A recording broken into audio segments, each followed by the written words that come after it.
Bonjour my friends, I'm Frankie and welcome to Club Foodie. When December arrives, there's a big list of recipes to make. Not that I have to, but more I want to. These are my traditional holiday recipes.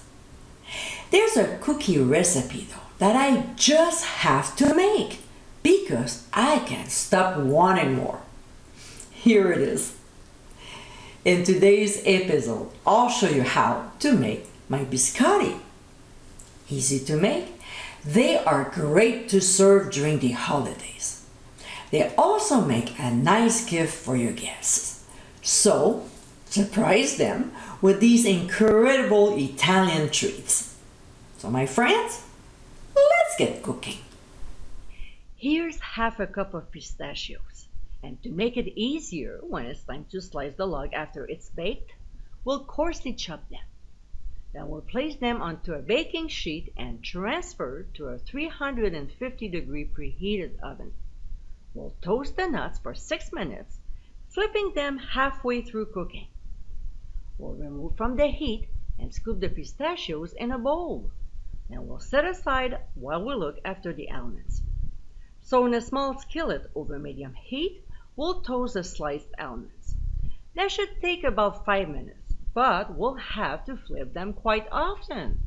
Keep an eye on them as they can burn easily. Now, just like with the pistachios, we'll transfer the toasted almonds in a bowl and set aside to cool off while we move on with the biscotti recipe. In a large bowl, we'll add flour, baking powder, and ground sea salt. We'll whisk the ingredients until well blended, about a minute, and set aside. Now, let's move on to the food processor. We'll combine 4 eggs, granulated sugar, grapeseed oil, or you can always use canola if you want, and orange zest. With the paddle attachment, we'll process on medium speed until fairly well mixed, about a minute and a half. Next, we'll add the flour mixture and process on low speed until the dough gets soft, stopping a few times to clean the sides of the bowl. Now, I'm telling you, the dough will be very, very sticky, okay? Keep that in mind. After mixing for about 4 minutes, we'll add our toasted pistachios, toasted sliced almonds, dried cranberries, freshly squeezed orange juice, and pure vanilla extract. We'll process until everything is well blended, about 1 to 1.5 minutes, stopping to scrape the sides of the bowl. Then we'll transfer our sticky dough to a floured work surface and sprinkle it with flour. Because it's so gummy, we'll roll it in the flour, so it's less sticky. Now, I said rolling, not kneading, okay? So when it's easier to handle, we'll separate it in 2 and then form a log with each of them by stretching, flattening, and evening it out. We'll transfer each log to a large baking sheet lined with parchment paper. Before putting it in the oven, we might fine-tune the shape.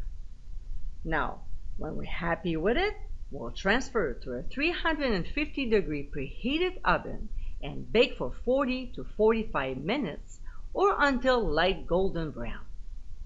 We'll remove from the heat and carefully transfer the log to a cutting board.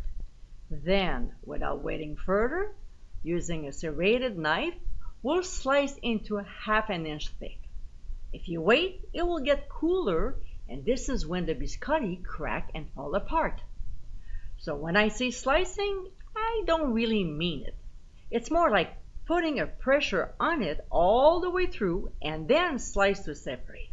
Exactly like what I'm doing here. Next, we'll transfer the cookies to a wire rack and let them cool off. I usually leave them for about 30 to 40 minutes while the other log is baking in the oven.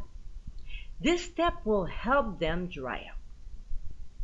After half an hour sitting there, we'll place the wire rack on a baking sheet before transferring it back to the oven.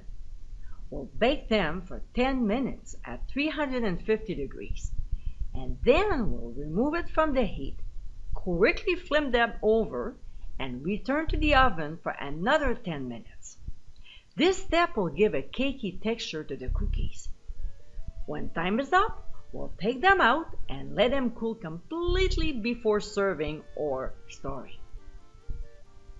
And my friends, this is our biscotti.